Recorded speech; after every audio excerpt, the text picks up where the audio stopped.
एक बात और आपसे कहेंगे, उतारिएगा।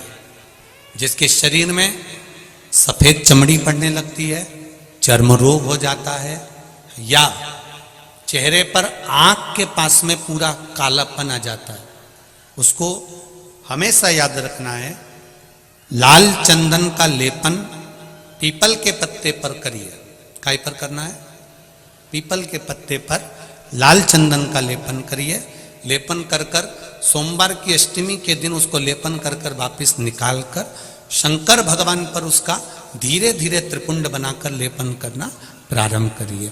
जब आप त्रिपुंड बनाकर लेपन करना प्रारंभ करें, उसके बाद उस चंदन को जो सोमवार की अष्टमी है तब निकाल कर लिया है और निकाल कर लाकर उसको डब्बी में रख लें। उस चंदन का प्रयोग चर्म रोग के स्थान पर थोड़ी थोड़ी मात्रा में करना प्रारंभ करें, पानी के साथ मिलाकर। परंतु उस चंदन को केवल 6 से 7 दिन में प्रयोग करिएगा, ज़्यादा नहीं। धीरे धीरे चमड़ी, परंतु उसको सोमवार की अष्टमी के दिन सिद्ध कर कर बनाना है। उसको सोमवार की अष्टमी के दिन चढ़ाना है श्री शिवाय नमस्तुभ्यम या ओम नमः शिवाय या पंचाक्षर मंत्र या महामृत्युंजय मंत्र, जो आपको आता हो, शिव जी का जो नाम आपको याद हो उसको बोलकर चढ़ा दो। उसको लिया, फिर उसको अपने शरीर पर लगाना प्रारंभ करो। उसका फल आपको 15 दिन के अंदर धीरे धीरे धीरे धीरे प्राप्त होना प्रारंभ हो। लाल चंदन का प्रयोग शिव जी के लिए अवश्य। दूसरा, जब विषम परिस्थिति आ जाए, ऐसा लग रहा है कि आपने पशुपति व्रत कर लिया, सोमवार की अष्टमी का प्रयोग कर लिया, मैंने शंकर जी की आराधना कर ली, तो भी विषम परिस्थिति चल रही है, अभी तक कोई सुधार आने को तैयार नहीं है, तब शंकर जी के मंदिर में जब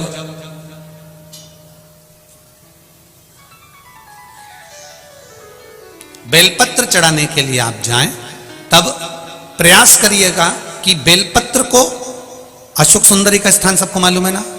बोलो, जम के बोलो जरा, मालूम है सबको? अशोक सुंदरी वाली जगह पर बेलपत्री को, डंडी वाली जो जगह है जहां से पानी बहकर जाता है, उधर रखना। उसी बेलपत्री को वापस उठाना है। शिव जी के शिवलिंग पर जब बेलपत्री रखो तो डंडी का भाग, आप यहां बैठे हो तो डंडी का भाग पीछे की ओर होना चाहिए। शिवलिंग जैसे ये है तो डंडी का भाग पीछे की ओर, उसको रखकर 7 लोटा जल भगवान शंकर पर समर्पित कर दीजिए, अपने भाव को रखते हो। अगर विषम परिस्थिति चल रही है, आपने पशुपति व्रत कर लिया, सोमवार की अष्टमी का कर लिया, उसके बाद भी कार्य नहीं हो रहा, अटक रहा है किसी कारणवश, कोई फाइल मोटी है, थोड़ा समय लग रहा है, तो 7 लोटा जल का प्रयोग करें। धीरे धीरे 7 लोटा जल शिव जी को बाल्टी में भरकर ले जाएं अपने घर से। 7 कलश जल शिव जी को समर्पित करना है और समर्पित करने के बाद उस बेलपत्री को वापिस अपने ही घर पर लेकर आ जाना। 11 दिन 21 दिन उसको रखो, फिर उसका विसर्जन वापिस किसी नदी, सरोवर, तालाब या वृक्ष के नीचे कर दीजिए। बाबा हाथ पकड़कर बाहर निकाल ही देगा। परिस्थिति अगर बहुत विचित्र, विषमता, बहुत विषम परिस्थिति में उस जगह पर इसका प्रयोग कर सकते। शंकर भगवान को रिझाना, बेलपत्र का प्रयोग भगवान शिव को रिझाने का जो आनंद है, शिव को जो मनाने का आनंद है, वो एक स्वरूप ही अलग है, उसका एक स्वरूप आनंद। बैठोगे तब कोई तकलीफ नहीं देगा, आपको कष्ट नहीं देगा। आप भोजन करने बैठे तो कोई आपको परेशान नहीं करेगा, कोई दिक्कत भी नहीं देगा। पर 2 मिनट आप माला लेकर बैठ जाओ, 2 मिनट बस। ओम नमो भगवते वासुदेवाय, राम राम राम राम राम राम राम राम राम राम राम राम। उतनी 2 मिनट की माला में इशारा भी हो जाएगा, झाड़ू वाली से बात भी हो जाएगी, पोछा वाली से भी बात हो जाएगी, सब्जी वाला कहीं का गया, माला जपते जपते उससे भी बात हो जाएगी। 1 किलो गिलकी दे दे, 2 किलो आलू दे दे हो और लेके और अंदर रख देना हो और माला चली गई। भगवान भी सोचेगा क्यों धोखा दे रहा है मुझे, कि माला तो कर में फिरे और जिव्या फिरे मुख माही, ऐसी भक्ति नहीं। ये भक्ति नहीं है। अभी सावन चालू हो गया और सावन के महीने में सावन जो चालू हुआ है, सबसे ज्यादा प्रसन्नता की बात है इस वर्ष में अभी तक 19 साल के बाद ऐसा सावन आया है जो 30 दिन का है, संपूर्ण 30 दिन का। और उसी में सबसे बढ़िया चौका मारा तो सुजानपुर वालों तुमने मार लिया कि उस बीच में शिव महापुराण की कथा रखी।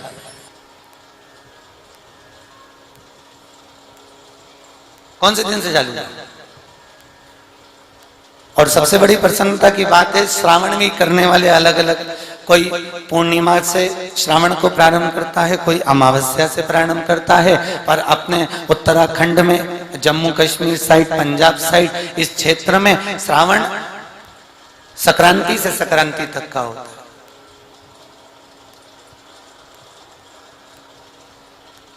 और बड़ी प्रसन्नता है। अभी शिवालयों में लोग भीड़ लगा रहे हैं, खूब पानी का लोटा मंदिर में से भर लिया, शंकर जी पे चढ़ा दिया और बड़े प्रसन्न हो रहे हैं, हम शंकर जी को प्रसन्न कर लिए। पर ईमानदारी से बोलो, मंदिर कई लोटा उठा के मंदिर कई शंकर को मंदिर कई पानी भर के चढ़ाओगे तो क्या भगवान प्रसन्न होगा? अरे बोलो तो, भगवान शिव प्रसन्न होंगे? भगवान शंकर कहेंगे मेरे ही मंदिर का लोटा, मेरे मंदिर का पानी और मुझ पे ही चढ़ा दिया, फायदा क्या हुआ? इससे तो मैं तेरे घर पे आ जाता, तुम ही चढ़ा देती तो अच्छा था। ऐसा पानी चढ़ाने से कौन सा?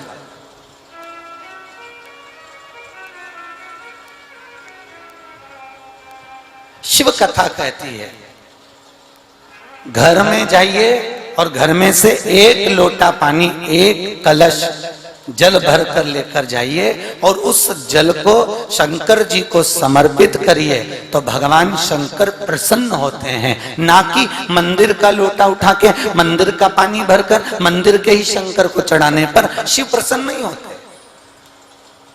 शंकर की प्रसन्नता नहीं, शिव की प्रसन्नता। भगवान भोलेनाथ, भगवान करुणा सागर, भगवान महाकाल, भगवान त्रिकालदर्शी, कैलाशी, अविनाशी की अगर कोई प्रसन्नता है तो वो आपके घर के जल से, आपके घर का जल हो। और जब घर का जल आप ले जाकर शंकर को चढ़ाएंगे, पहले के समय में 2 दोष नहीं होते थे, आपने देखा? पहले पितृदोष होता था क्या? नहीं। पहले काल सर्प दोष होता था क्या? नहीं। ये 2 दोष किसी के यहाँ नहीं होते थे, ना पितर दोष होता था ना काल सर्प दोष होता था। क्यों?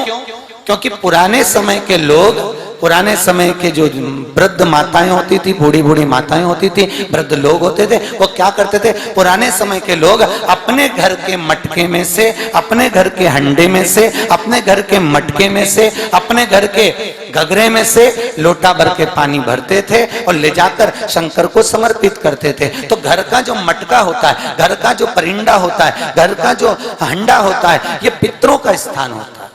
किसका स्थान है? जम के बोलो। पितरों का, हमारे पूर्वजों का स्थान। घर का जो मटका है, घर का जो हंडा है, वो हमारे पितरों का स्थान है। तो घर का हंडा कहां रखते थे? मटका कहां रखते हो? हॉल में कि रसोई घर में? अरे बोलो तो। बिल्कुल अलमस्त होके बैठो, ऐसे मत बैठो कथा में कि किसी ने मार ठोक के बिठाया है। क्या 3 घंटे तुमको ऐसे ही बैठना है? बहुत अलमस्त बैठना चाहिए। भगवान के सामने जाओ, मंदिर में जाओ, शिवालय में जाओ, गुरु के दरवाजे पर जाओ, गुरु दरवाजे पर जाओ, गुरुद्वारे पर जाओ तो हमेशा प्रसन्न होकर जाओ। ऐसे मत जाओ कि मुंह उतार के बैठे हो, भगवान भी सोचे काय को आ गए, इससे तो घर पे बैठी रहते, काय को पहुंचे। प्रसन्न होकर तो घर में जो हंडा रखते हैं, मटका रखते हैं, पानी का कलश रखते हैं, वो कहाँ रखते हैं? रसोई घर के अंदर। और रसोई घर के अंदर हमने पानी का हंडा रखा, उसमें से 1 लोटा पानी भरा और पानी का लोटा भरकर अपन घर में से लेकर गए और शंकर को चढ़ाया। तो मटके में से पानी लेकर गए थे, हंडे में से पानी लेकर गए थे, कलश में से पानी लेकर गए थे, गगरे में से पानी लेकर गए थे। तो घर का पितृदोष हम साथ में लेकर चले गए और पूरे घर में से हम पानी को लेकर गए तो हमारे घर का जो वास्तु दोष था वो भी हम साथ में ले गए और ले जाकर जो वास्तु का देवता है और पितरों का जो देव है वो महादेव है, शंकर को हमने जब जल चढ़ाया तो ना हमारे घर में पितृ दोष रहा, ना हमारे घर में वास्तु दोष रहा। नहीं तो आज के जमाने में वास्तु दोष तो वास्तु शास्त्री को बुलाओ तो कहीं यहाँ पर बाथरूम बनाओ, यहाँ पर ये बनाओ, वहां रसोई घर बनाओ। पहले के लोग किसी से नहीं पूछते थे कि कहाँ रसोई घर बनाना है, कहाँ पर बाथरूम बनाना है, कहाँ पर हॉल बनाना है। पुराने लोग उनका मन होता था जहां बनाते थे, और भले कहीं पे भी बना ले, पर पुराने लोगों के पास में सोने और चांदी की तो ईंटें होती थी, इतना सोना चांदी होता था, बिना वास्तु शास्त्री से पूछे मकान बनाते थे। क्यों? क्योंकि वो घर का पानी शंकर को चढ़ाते थे, घर का जल शिव को समर्पित करते थे, तो उनको पूछने की जरूरत नहीं पड़ती थी कि वास्तु दोष है क्या। और आज के जमाने में जिसको देखो वास्तु शास्त्री को बुला लो, एक से बढ़कर एक महल बनवा लो, एक से बढ़कर एक बंगला बनवा लो, और इसके बाद भी तुम्हारे घर में शांति नहीं होगी। उसके बाद भी सब सुख है, धन भी बहुत है, सत्ता भी बहुत है, सब कमा भी रहे हैं, घर में जितने लोग हैं सब कमा रहे हैं, उसके बाद भी घर में शांति रत्ती भर की नहीं।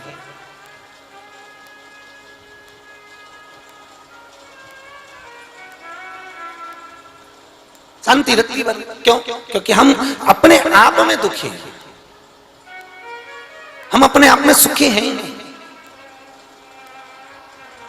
एक बहू ने शंकर जी की आराधना करी, भोलेनाथ भोलेनाथ तो भोलेनाथ, शंकर जी की आराधना करी, ओम नमः शिवाय ओम नमः शिवाय जाप करती रही। शंकर जी प्रकट हो गए, मांग तुझे क्या चाहिए? भोलेनाथ मैं आपसे 3 बार मांगूंगी। भगवान ने कहा मांग ले। अब 3 मांग ले, मांगा, एक बार तो ये दीजिए भोलेनाथ। पर शंकर जी बोले मांग तो ले, पर सुन ले, जितना तू मांगेगी उससे 10 गुना तेरी सास को मिलेगा। अब बोल कि भोलेनाथ जी ठीक है, मेरी सास को 10 गुना मिलेगा ना? हाँ मिलने दो। आप तो 3 बार दीजिए कि मांग। एक बार तो ये कि मेरे घर में मेरा नया बंगला बन जाए, ठीक है। सास के कितने बन गए? जम के बोलो 10। दूसरा बार मांग, भोलेनाथ जी मेरे घर में खूब धन संपदा आ जाए। सास को कितनी मिल गई? 10 गुनी। अब बहू ने कहा भोलेनाथ जी तीसरा वर ये है, मेरे को एक स्लो स्लो माइनर अटैक आ जाए, slow slow minor heart attack हो जाए। कौन बोल रही है? बहू। ठीक है, अब इसको तो स्लो हुआ और उसको 10 गुना हुआ। सास तो चली गई और सास की जायदाद भी बहू को।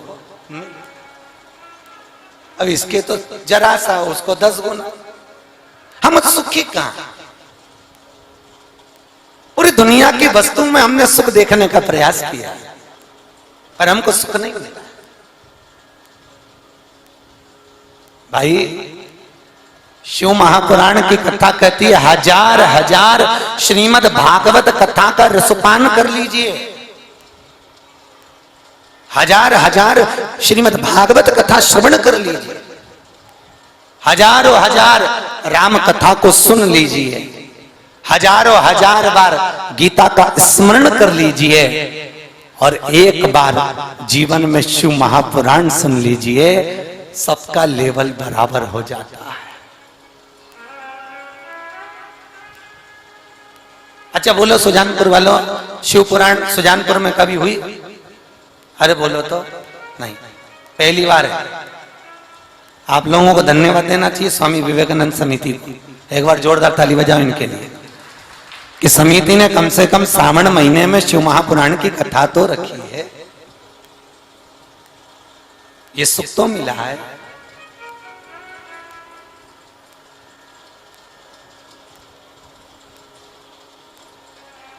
और पहली बार आप जो कथा सुनने के लिए बैठे हो, ये परम पूर्ण आनंदमय देवाधिदेव महादेव की है। ये कोई साधारण से देवता की कथा नहीं है।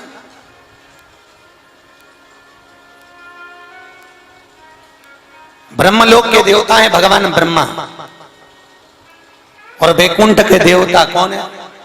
बोलो बैकुंठ में कौन रहता है? भगवान। अच्छा जम के बोलो, आवाज आना चाहिए यहां तक। बोलो जम के, भगवान विष्णु। बहुत बढ़िया, बस ऐसी आवाज देते जाओ, पूरी कथा हो जाएगी। हो हम बाचे और आप सुनते रहो तो अच्छा नहीं लगेगा। थोड़ी बहुत आप भी बाजते ना, हम सुन लेंगे। आओ अब ब्रह्मलोक के देवता भगवान ब्रह्मा और वैकुंठ के देवता भगवान विष्णु, इंद्रलोक के देवता इंद्र, सारे देवताओं का अपना अपना स्थान है। और पृथ्वी का देवता, मृत्यु लोक का देवता कौन है? भगवान शंकर। कहां के देवता हैं? पृथ्वी के। पर आज के जमाने में लोग भगवान विष्णु का भजन करते हैं, ब्रह्मा जी का भजन करते हैं, इंद्र का भजन करते हैं, देवी देवता का भजन करते हैं। आज के जमाने में सब सारे देवी देवता का भजन कर रहे हैं, पर लोग शंकर जी का भजन नहीं कर रहे। क्यों? अरे भोलेनाथ, शिव।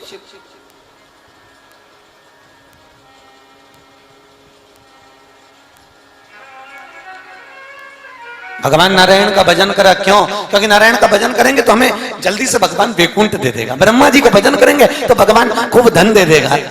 इंद्र का भजन करेंगे तो भगवान संपदा दे देगा।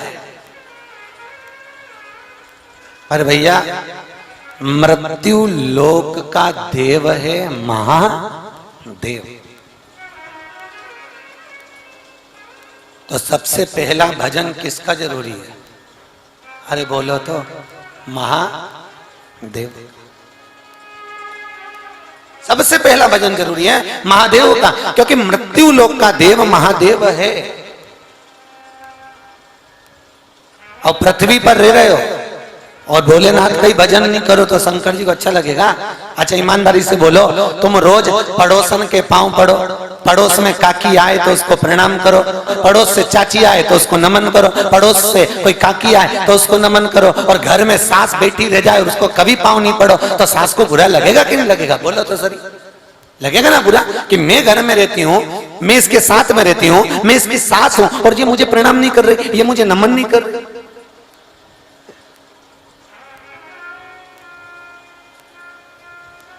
सास को कितना बुरा लगेगा? अच्छा, सास भी होशियार, सास ने कहा कर ले तो पड़ोसन को कितना भी प्रणाम कर, तो पड़ोस की चाची को कितना भी नमन कर, तो पड़ोस की काकी को कितना भी प्रणाम कर, पर ईमानदारी से बताओ, क्या पड़ोसन अपनी जायदाद का हिस्सा तुमको दे देगी? नहीं। जायदाद का हिस्सा कौन देगी? अरे बोलो तो, सास। इसलिए सास बिल्कुल अलमस्त रहती है, उसको कोई मतलब नहीं तुम प्रणाम करो मत करो, मेरी बहू मुझे नमन करे ना करे, सास को कोई चिंता नहीं है, क्योंकि सास सोच के बैठी है हिस्सा तो मैं दूंगी। भाई, ये शरीर में शिव है तो शरीर चल रहा है, और अगर इस शरीर में से शिव निकल गया तो केवल शव रह गया। क्या रह गया? केवल शव। शिव निकला तो शव हो गया, बस वो एक मात्रा ही है। कौन सी? अरे बोलो तो, वो ई, बस वो एक ही मात्रा है। जिस दिन इस शरीर में से शिव निकला, उस दिन ये शरीर शव बन गया। फिर इस शरीर की कोई मूल्य, कोई महत्वता नहीं।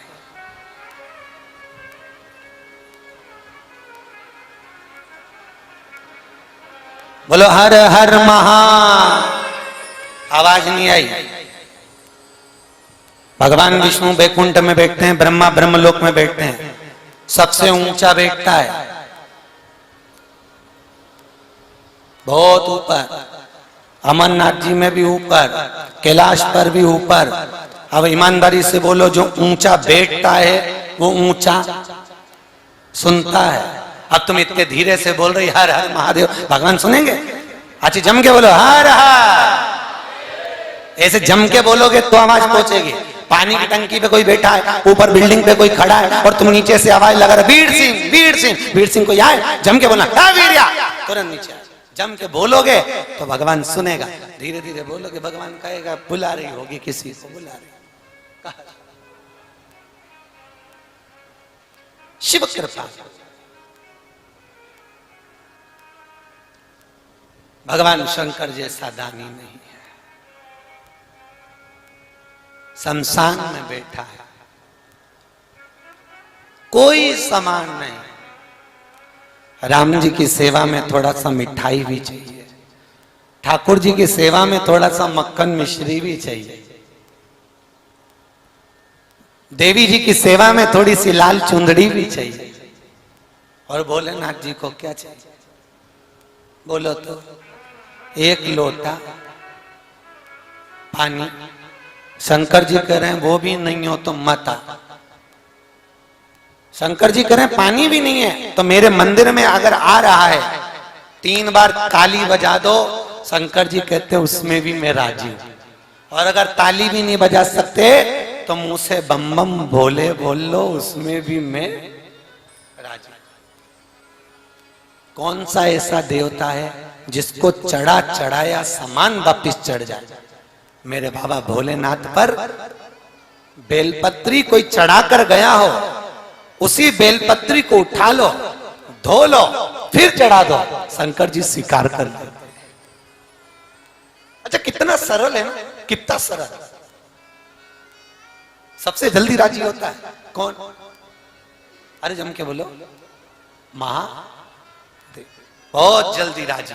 1 लोटा पानी, 3 बार ताली, बम बम बोले, राजी, बहुत राजी। सारे मंदिरों में जाने का तो समय भी होता है, भोलेनाथ जी का तो कोई समय नहीं। जब तुम घर में फ्री हो जाओ तब लोटा भर के लिया, आराम से बैठा है। जब फ्री हो जाओ तब आ जाना। घर से फ्री हो, लोटा उठाओ। सावन महीने में तुम देखना तुम्हारे आसपास में कहीं शंकर जी का मंदिर हो, यहाँ पर सुजानपुर में, तो देखना जब लोग फ्री होते तब मंदिर चले जाते हैं। लोटा उठाया, डाल दिया, शंकर भगवान 50 बार लोग श्रृंगार करे, 50 बार कोई नहा के चले जा, फिर स्नान, फिर श्रृंगार, फिर स्नान, फिर श्रृंगार, फिर स्नान, फिर श्रृंगार।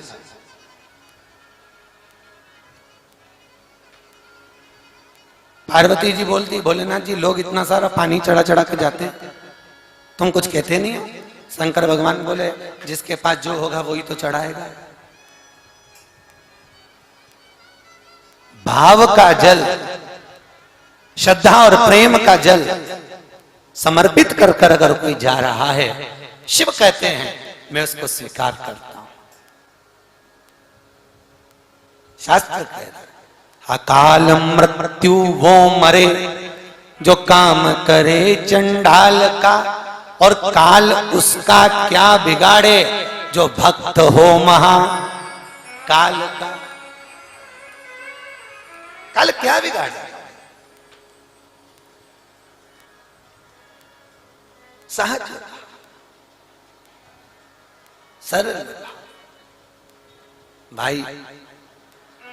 जिस शिव महापुराण की कथा को हम श्रवण करने के लिए बैठे हैं, शंकर भगवान की पावन कथा को हम सुनने के लिए बैठे हैं, ये कोई साधारण सी पुराण नहीं है कि इस कान से सुनी, इस कान से निकाल दी, बची कुची थी कपड़ा में झटकार दी।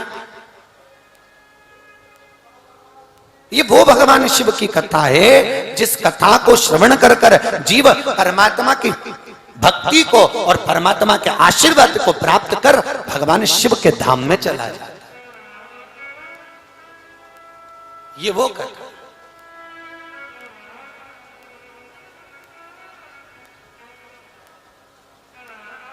आज पहली बार मौका लगा सुजानपुर वालों देव अधिदेव महादेव की कथा को सुनने का। जिसकी पृथ्वी पर हम रह रहे हैं, जिसकी भूमि पर हम रह रहे हैं, जिसकी सत्ता में हम रह रहे हैं, उस शंकर की कथा को सुनने का मौका लगा।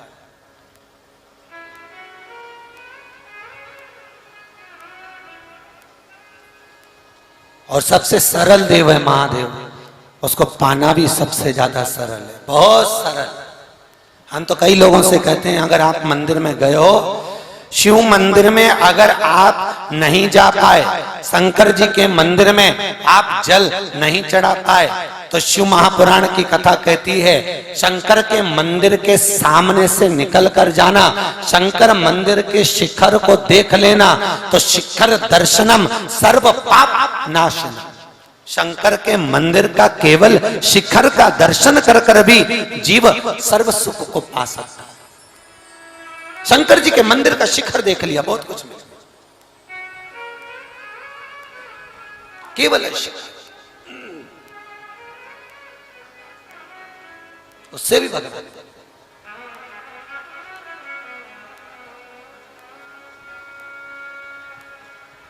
महाराज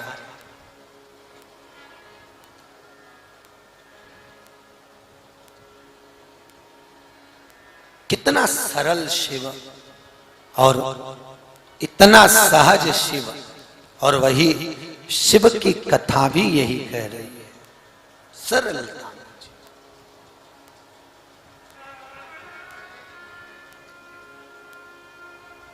भाई भगवान को पाना,